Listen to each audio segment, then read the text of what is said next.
लोकतंत्र में भरोसा ही नहीं है। ये पता कैसे चलता है? कभी आपने सुना देखा?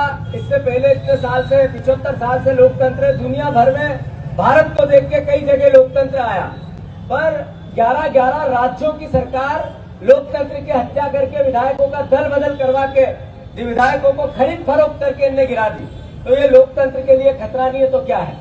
आप देखो कि जो लोग खरीद गए, बिक गए, चले गए, अगर एक हथियार ये है काम आ गया तो ठीक, अन्यथा फिर विधानसभा में जो लोग बोलना चाहते हैं, लोकसभा में जो लोग बोलना चाहते हैं, उनको कैसे रोका जाए, उसको लेकर सीबीआई और ईडी का उपयोग किया जाता है, उसको लेकर सरकारी संस्थाओं का उपयोग किया जाता है। आज 75% विपक्ष के लोगों पर सीबीआई के और ईडी के छापे हैं, उन पर केस है और उनको किसी न किसी रूप में रोज यातनाएं दी जाती है। साथियों, ये छोटी मोटी बात नहीं है। ये भावना लोकतंत्र की हत्या को और ताकत देती है, इसलिए कि भारतीय जनता पार्टी में जिन विपक्ष के लोगों पर मुकदमे लगे और बीजेपी में चले गए, उनकी फाइल बंद है, और जो कांग्रेस में और विपक्ष में है उनकी फाइल चालू है। ये लोकतंत्र की हत्या नहीं है तो क्या है? राहुल गांधी जी का जो प्रकरण है, ये एक अकेला प्रकरण नहीं है। इससे पहले 12 सांसदों को 2 सत्र के लिए निलंबित किया गया, कई अलग अलग जगह विधायकों को निलंबित किया गया। मैं जिस दिन भाषण दे रहा था, जैसे आज भाषण दे रहा हूँ, कोई अलग नहीं था, पर नरोत्तम मिश्रा खड़े हुए और उन्होंने कहा झूठ बोलते हो, झूठ बोलते हो, झूठ बोलते हो। मैंने पूछा क्या झूठ बोलते हैं? कहीं नहीं झूठ बोलते हो। मैंने कहा भाई साहब बताओ तो सही क्या झूठ बोलता हूँ? नहीं झूठ बोलते हो। मैंने फिर पूछा क्या झूठ है? प्रमाण दो, प्रमाण दो। प्रमाण दे दिए। जब प्रमाण दिए तो विधानसभा अध्यक्ष ने क्या कहा, वीडियो में आप सबने देखा होगा। जो लिखा गया और जो बोला गया अलग अलग है। लिखा यह गया था कि जो मैंने बोला विधानसभा के प्रश्नों के उत्तर से बोला था, वो प्रश्नों के उत्तर मैंने रखे हैं, उनमें लिखा है। 5 मिनट में लिखने का बोला, और क्या लिख सकता है आदमी? विषय ये नहीं है कि मैं निलंबित हुआ, विषय यह है कि लोकतंत्र की हत्या का कुचक्र लगातार चल रहा है।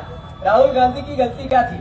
राहुल गांधी जी ने ये पूछा कि 20,000 करोड़ रुपया अडानी की किस सेल कंपनियों से आया, इसकी जांच होनी चाहिए कि नहीं होनी चाहिए। तो ये कहा कि सारे सांसद रहेंगे, सब पार्टी के रहेंगे, आप बेटी बना दो, इस पूरे प्रकरण की जांच हो जाएगी। पर नहीं, वो नहीं करेंगे। इसके लिए राहुल गांधी फिर न बोले तो विदेशों में क्या बोला, उस पर विवाद किया।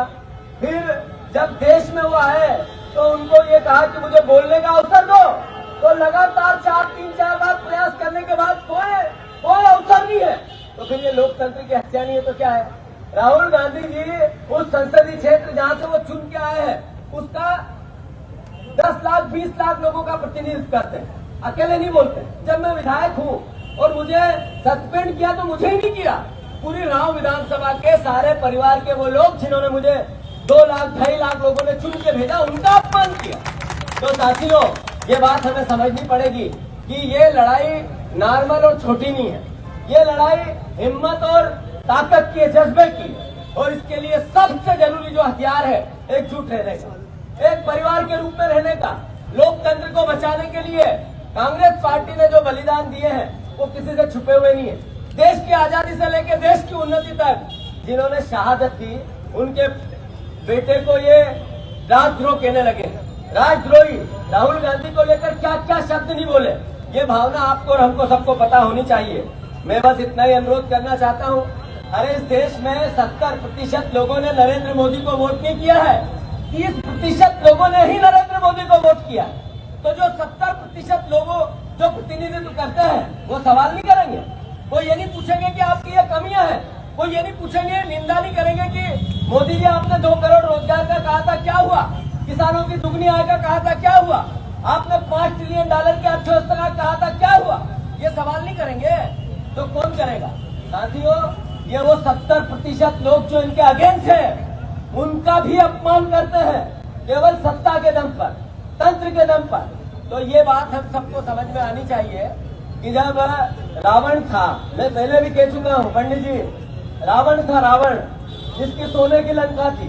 सोने की लंका मतलब धनाढ्य कितना, और राजा छोटा मोटा नहीं था। राजा ऐसा था कि भगवान शिव ने कहा कि तुम मर ही नहीं सकते हो, अमर हो, मतलब बिना मरने वाला राजा। उसको ये याद था मैं मरूंगा ही नहीं कभी, और छोटी मोटी बात नहीं थी उस समय। एक अकेले हवाई जहाज उसी के पास थी, दूसरे के पास थी भी नहीं। मतलब आप जमीन से एक ही आदमी उड़ता हुआ दिखता था। उस रावण का भी अहंकार एक वनवासी राम ने बानरों के साथ लेके, आदिवासियों को साथ लेके कर दिया है।